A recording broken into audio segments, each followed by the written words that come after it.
Thomas.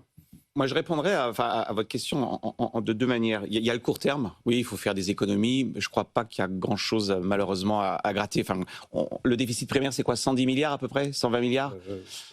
C'est pas. Il faut raboter les niches fiscales pour des raisons symboliques, parce qu'en effet, c'est foncièrement injuste.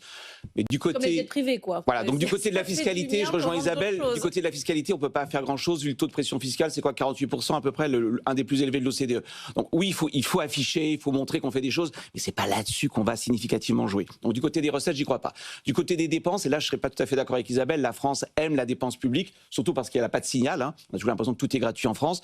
Je crois qu'il n'y a pas de marge de manœuvre, mais il y a qu'une troisième solution, et on la connaît cette solution. Les économistes en parlent depuis 10 ans, mais on les écoute pas. Si vous voulez avoir plus de recettes fiscales, il faut que le gâteau soit plus gros. Le gâteau, ça s'appelle le PIB. La richesse. On ne produit pas assez en France, mais on le sait. Enfin, on l'a dit 50 fois sur ce plateau, mais il faut le redire une nouvelle fois. Le taux d'emploi, c'est-à-dire le nombre de personnes qui participent activement, c'est 69% en France. En Allemagne, qui n'est pas un pays anglo-saxon ultralibéral, 77%. Si les Français travaillaient collectivement, pas individuellement, souvent on me dit « Ah, vous voulez qu'on travaille plus ?» Non, collectivement. Si on travaillait à peu près comme les Allemands, il y aurait à peu près 3 millions d'emplois en plus, hein, c'est ça, hein, 3 millions d'emplois en plus, ça fait à peu près 10% de PIB. Le PIB de la France, c'est 2900 milliards. 10% de 2900, ça fait 290 milliards. 280 milliards, le taux de pression fiscale, c'est quoi, 48%? Ça ferait 140 milliards de recettes fiscales. Vous avez un déficit primaire de 120 milliards. Vous auriez même un excédent.